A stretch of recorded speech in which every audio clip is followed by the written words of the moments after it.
Song for week 8 is Black Keys' Lonely Boy, and in week 9 we're going to try and play this as a group and split the parts up. So I'm hoping it'll sound quite cool, but it will need just a little bit of practice. The recording moves along at quite a quick speed, so get each part down individually, work on that part, and then start playing it with the track. I'm going to go through some of the sections, and actually I'd like you to try and just find your way through this song, maybe even without this video, so just listen to it and see what's going on, and then for any bits that you're unsure of, just come and watch this. The notation, so the way that this has been written out, in all honesty, if we're following the rhythms, it's not always 100% true to what's on the recording, and that is because the recording is really variable. So one verse they might play the rhythm one way, the next verse they'll play it another way, and I think if we'd have gone for a note by note version, we'd have probably ended up with maybe about 10 or 15 pages here. But for the best part, it is it's about there. So it opens up with this riff here.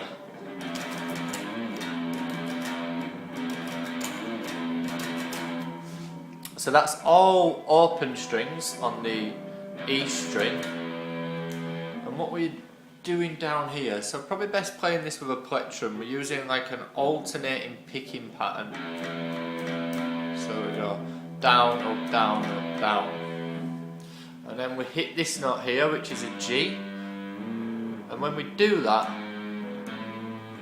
we have a bend. So we go bend that down and then release it.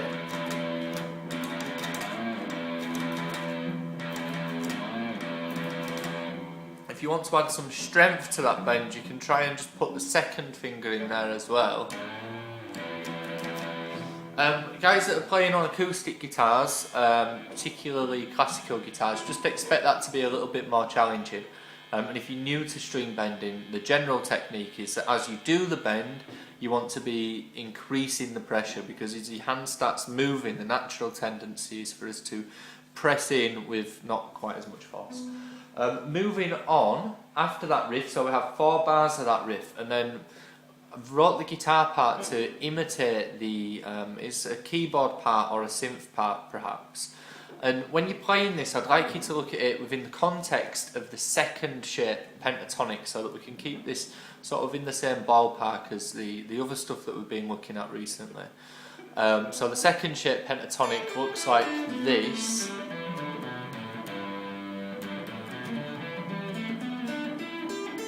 So this is linked onto the first shape. Now, because we're right up here, the first shape's slightly different because it involves these open strings. But yeah, that's the second shape down here. So your fingering here should fit in the same fingering that you'd be using if you was playing the second shape. The only thing really else to say about this is that when you're picking the notes, we want those to be played with staccato. So staccato is where the notes are short and sharp and there's no sustain there. So sustain being where we're letting the note ring out. It should be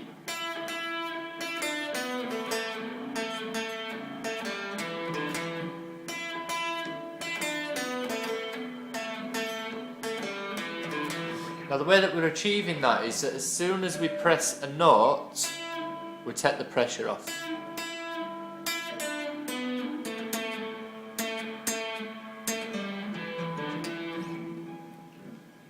We then go into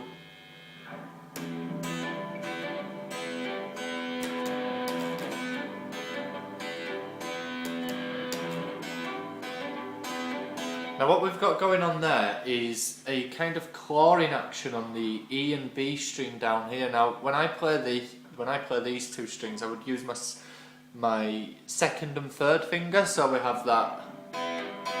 Or alternatively, you could, would I use, yeah, probably use a first and second actually. But either is absolutely fine, as long as we've got that sort of action so that we're hitting these two notes at the same time.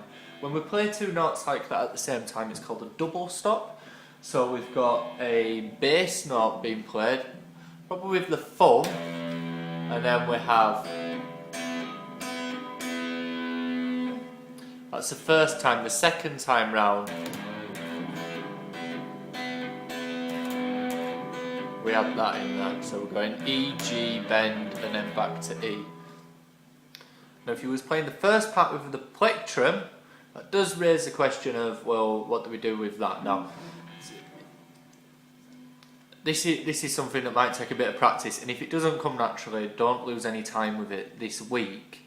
But you can just tuck your plectrum in behind your finger, and then you have to reach back out to it. Let's not get too hooked up on that. It is possible to play this part with a plectrum, so we go like this.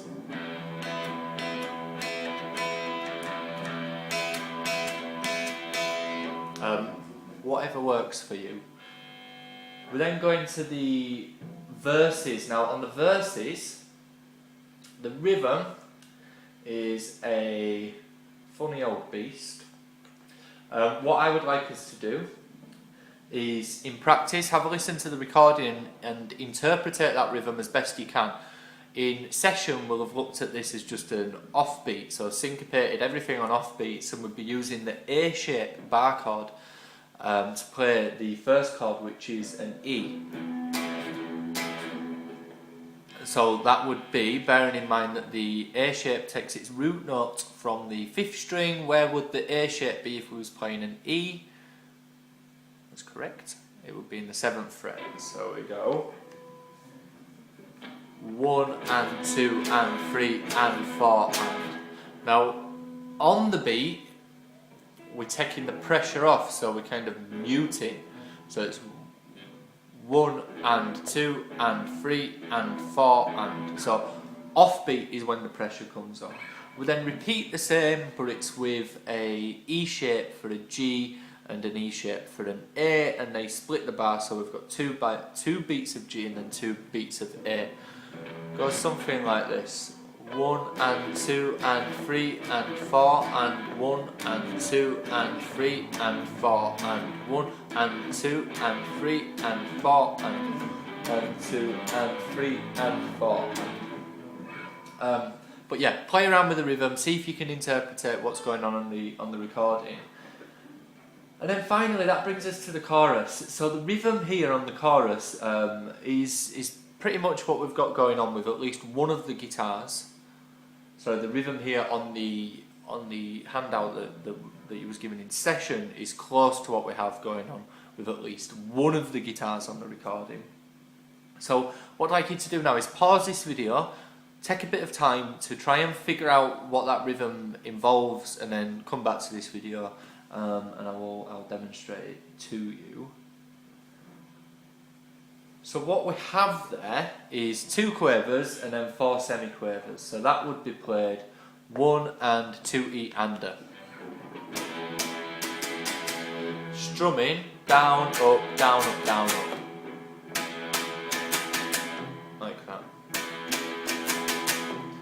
We then, in the second bar, we have 2 quavers on the G and then a quaver and 2 semiquavers on the G also. 1 and 2 E and A is how we would count it, but on the 2, on beat 2, we wouldn't strum when we say the letter E. 1 and 2 and A. 1 and 2 and A.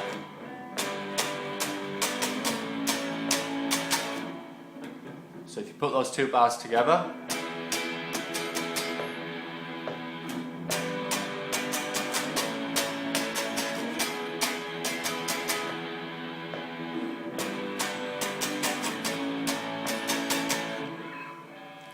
have it.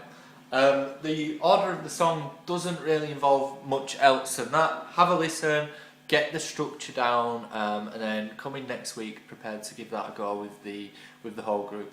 I do appreciate that we have some of us are just coming coming round to bar chords, so all of those chords can be played as open chords, but yeah, just try and challenge yourself and include a couple of bars in here at least.